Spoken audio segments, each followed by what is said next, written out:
All right, let's dive in. Today, we're taking a seriously rapid journey through thousands of years of history. We're going to find out just how the nation of Nepal was forged, from its almost mythical beginnings all the way up to its modern-day identity. So that's the big question, right? How did this country, once just a patchwork of all these different kingdoms, become a single unified republic?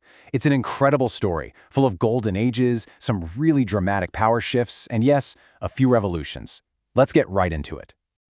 So we've got to start at the very beginning. We're going way back into the Kathmandu Valley, which has really been the cradle of Nepali civilization for literally thousands of years. We're going to look at the earliest rulers who kind of laid the foundation for everything that came after. We're starting in a time that honestly borders on myth. The very first rulers were supposedly the Gopal, the cowherders, and then came the Abhirs. But the dynasty that really stands out is the Kirat. They reigned for an incredible 1,500 years. I mean, to put that in perspective, it was during their long rule that Gautam Buddha himself is said to have visited the valley. That's how deep these roots go. Okay, so after those early days, Nepal enters two amazing, distinct golden ages. The first one was all about strong leadership and expanding territory, while the second, well, that one saw an absolute explosion of art and architecture that you can literally still go and see today. The Licchavi period is where Nepal's story really shifts from legend into documented history. This is the first era we can actually verify, and it's all thanks to real physical evidence, like stone inscriptions and coins that have survived all this time. And this era had some really remarkable leaders. You've got Manadeva, who we think of as the first historical king. He's the one who gave Nepal its first coins, the Mananka. Then there was Amshuvarma, a super powerful ruler who took the title King of Great Kings, which tells you a lot about his ambition. And we can thank Narendra Deva for starting the incredible Rato Machandrath Chariot Festival, a tradition that's still going strong. After the Licchavis, we move into the Malla era. And let me tell you, if you have ever seen those breathtaking pictures of the Durbar squares in Kathmandu, Patan, or Bhaktapur, then you've seen the legacy of the Mallas. This was, without a doubt, the golden age for Nepali art, culture, and architecture. But here's the thing, the Mallas didn't just build beautiful temples. They also structured the society itself. King Jayasthiti Malla was a huge social reformer who organized society into a pretty complex caste system. And that single act had this profound, lasting impact, creating a social hierarchy that would shape daily life in Nepal for centuries. But all that amazing culture and art couldn't stop the political cracks from forming. After the death of a really powerful king, Yakshamala, his sons just couldn't keep it all together, and the once united valley started to split apart. And the result? A fractured valley. The Malla kingdom split into three rival city-states, Kantipur, which we now know as Kathmandu, Patan, and Badgan, or Bhaktapur.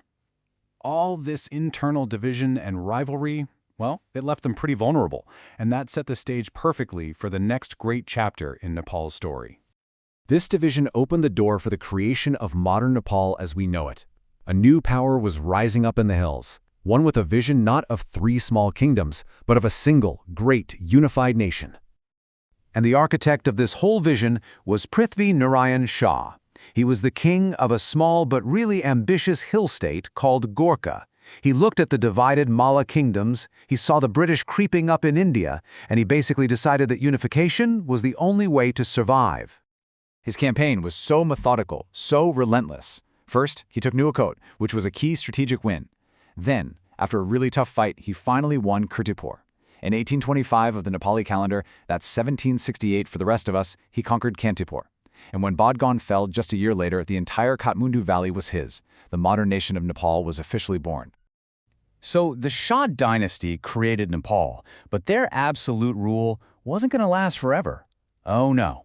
In the mid-19th century, a really dramatic, bloody event is about to completely flip the political script, sidelining the king and putting all the power into the hands of one single family for over 100 years.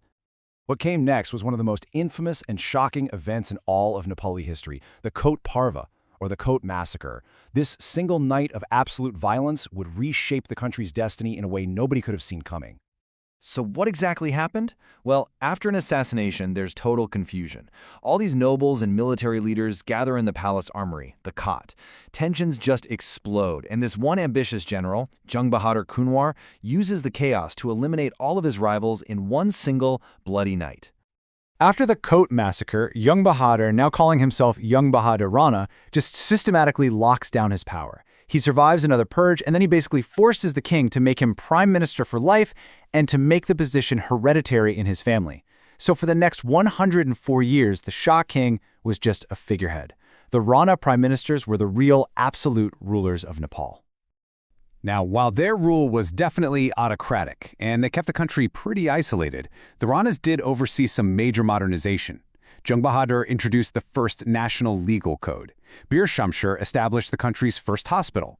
Chandra Shamshur took a huge step forward by abolishing both the sati system and slavery. And later, Judah Shamshur founded Nepal's very first national bank.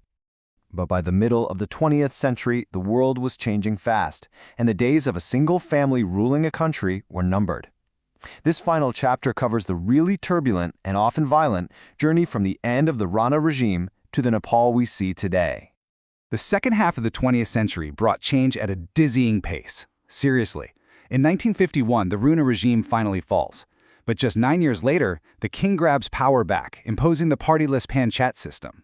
Then in 1990, a massive people's movement brings back democracy. But then comes the absolutely tragic Royal Palace massacre in 2001, which deeply hurts the nation. And finally, after a second people's movement, the monarchy itself is abolished in 2008. Just think about that. 240 years. The very same dynasty that had forged the modern nation of Nepal was now gone. It was a massive, fundamental shift in the country's entire identity. And that brings us right up to today. Nepal is now a secular federal republic governed by a constitution passed in 2015, and it's working to secure the democratic future it fought so long and hard for. From those ancient cowherders all the way to a modern republic, Nepal's story is just one of incredible resilience and constant transformation. Which leaves us with one big question. What comes next for a nation that has constantly remade itself for thousands of years?